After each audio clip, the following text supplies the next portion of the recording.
Maaf, lu keturunan Tionghoa kejemur di mana?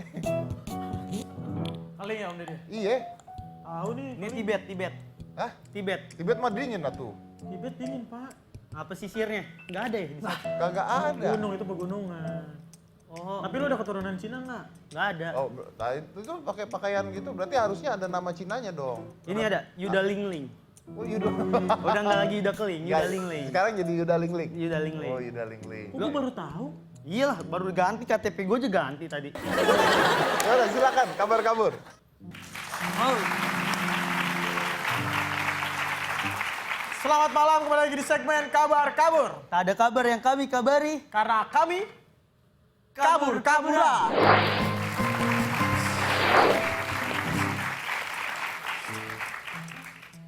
Ya, seneng banget akhirnya setelah hampir 2 minggu ini. Hampir 2 minggu kita nggak ada di sini. Iya, akhirnya ada lagi di Hitam Putih. Ya, Itu semua kita nggak ada di Hitam Putih gara-gara Ricky sibuk liburan ke Malaysia.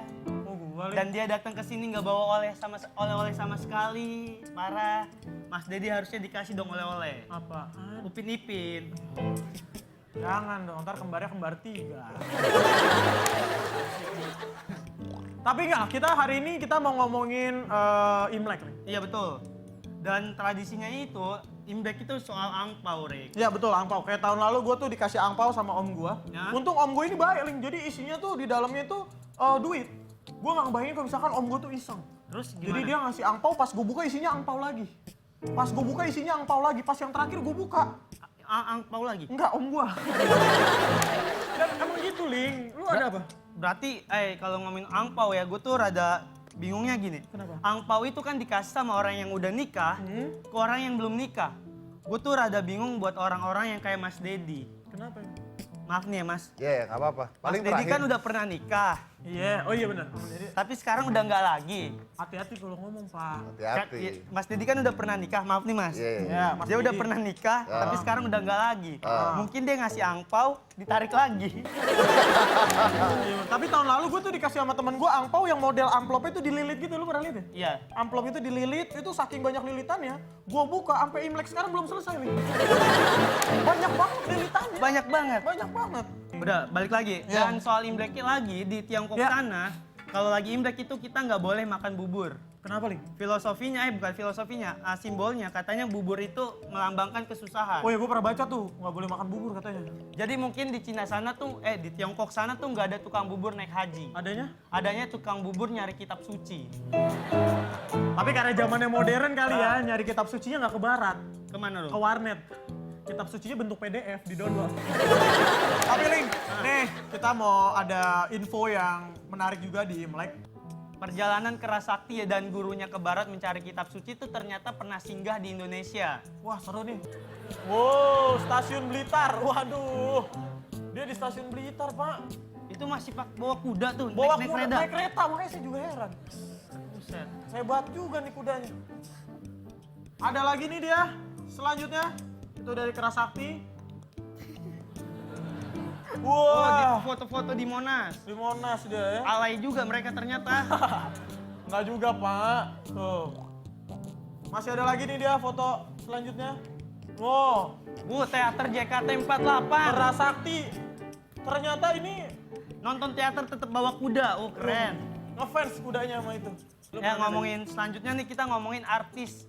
Artis dari Tiongkok yang dulunya tuh sempet tenar banget, tapi sekarang kabarnya ada yang udah beberapa yang hilang, tapi ada yang masih lanjut lagi. Contohnya yang tadi kita foto, Boboho. Ya, Boboho yang dulunya sering kita nonton ya, Ling ya? Ya, ini sekarang dia gedenya dan sayangnya Boboho gede sekarang itu dia udah nggak lagi terjun ke dunia entertain dia, tapi Jadi tukang es. Jadi penjual es Penjual untuk es. membiayai kuliahnya. Ini mungkin kalau Boboho tahu gedenya jadi tukang es, dia mungkin nggak mau gede ya, maunya kecil terus. Bapak. Mungkin Bapak juga kalau waktu kecil tahu Bapak gede kayak gini juga nggak mau kecil. Nggak mau gede maksudnya. Nggak mau gede. Itu before, After dan before-nya. bukan after dan before, itu masa kecil dan masa Iya, remajanya. maksudnya itu. Ini kan dia sebelumnya tuh, bawa-bawa itu. Ya, pokoknya itulah. Kita udah akhiri aja. Ya. Imlek, selamat hari Imlek buat yang merayakan. Buat Dan si Facai. Siva Coy. Lo, jadi nanti kita bisa ketemu lagi di next. Next episode semoga. Semoga kita dipanggil lagi. Amin. Amin. Semoga doa kita di Imlek ini terkabul. Amin. Udah kita tutup lah. Ya udah. Terima kasih buat nonton Kabar Kabur hari ini. Sampai bertemu lagi di Kabar Kabur selanjutnya. Karena tak ada kabar yang kami kabari. Karena kami Kaburan. kaburan.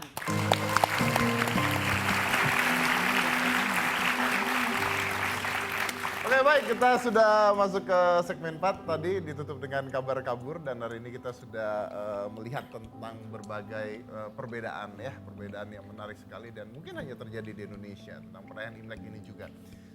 Dan mereka adalah contoh-contoh warga negara keturunan Tionghoa yang sebenarnya mampu membanggakan Indonesia. Seperti adanya apa tadi bukan yayasan tapi tadi organisasi komunitas sosial yang bisa membantu orang-orang yang membutuhkan.